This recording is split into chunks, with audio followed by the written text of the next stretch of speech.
Spam, luncheon meat, canned ham, potted meat. It's known by many things, but we're gonna use Spam today, even though this is not paid for by the Hormel Corporation. Although it could be.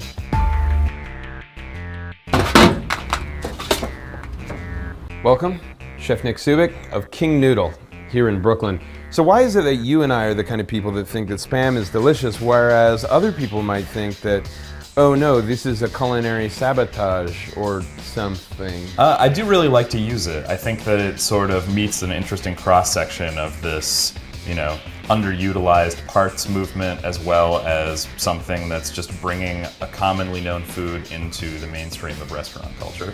We've made fried rice with it, I've done canapes, we even did a little thing with ricotta gnudi. Basically, wherever you go, Spam goes.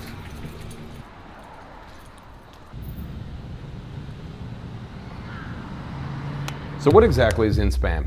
Well, it's mostly pork shoulder and ham, and then there are a few things that just sort of hold it together, like potato starch, sugar, and then there's some sodium nitrite, which is a curing agent that also makes it pink. Got it. So like the same stuff that's in corned beef. Exactly, or bacon. I mean, to me, Spam is basically a pate. I think the can is really the most off-putting thing, but it's also what makes Spam so interesting in what it is that it's, you're basically receiving this terrine that's cooked in its own mold. That is true. I don't think a lot of people understand that canned food gets cooked in the can. Yeah. We should cook it further. Oh, I totally agree. We definitely want the outside to become crisp while the inside still maintains the sort of delicate, meaty flavor that it has. Not to mention the little bit of sugar and starch that's in it gives it that awesome golden brown color. I mean, my favorite way to eat Spam is probably stir-fried with eggs and fried rice. I think this would be ridiculous on pizza. Sure. Like crisping it up just like you would like any other meat product. And then you have the musubi, which is sort of the ultimate East meets West, this thing that's almost sushi, but it's also this canned meat product.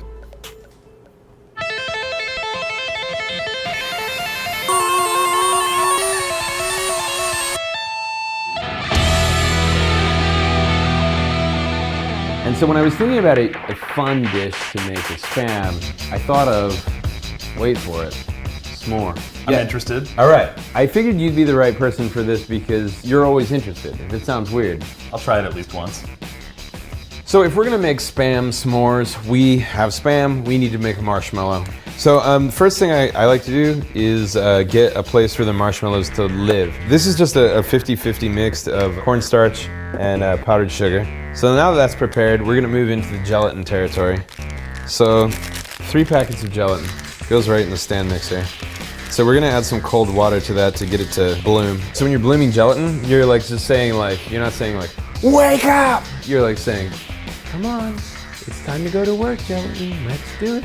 So the other half cup of water is gonna go in here. I've fitted with a candy thermometer. Then we're gonna add 1.5 cups of sugar.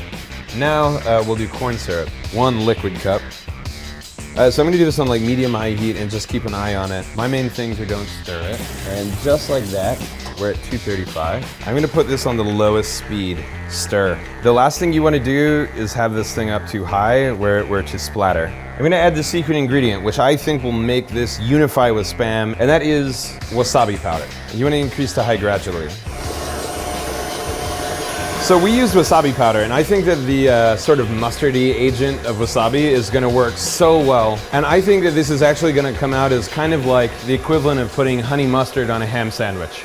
So we're gonna let this magic happen for about, 12 or 15 minutes. What's gonna happen is as the sugar cools, it'll cool with all this air whipped inside of it.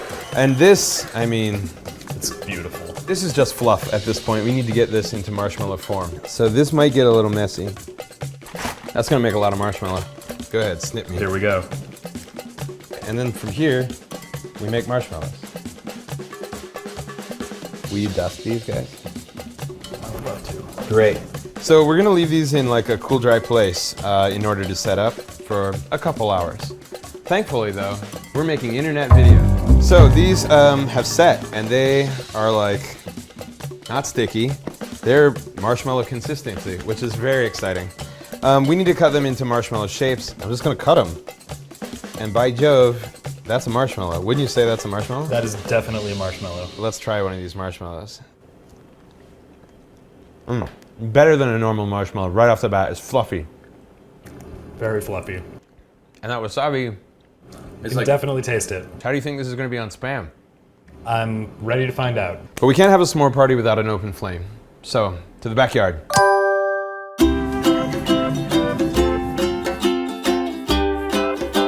My backyard. Oh, it's truly paradise. My God, look at that. It's beautiful. Gosh, that's beautiful. Look at all those little bubbles. Let's roast these marshmallows, shall we? Yeah, let's. I was always the kid that caught his marshmallow on fire. Yeah, that's not me. I'm more of the even golden brown type. Whoa, whoa, whoa. There we go. So I'll hold this for you. Beautiful. Perfectly done.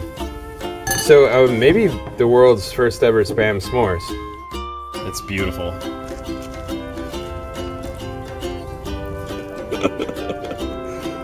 Not weird.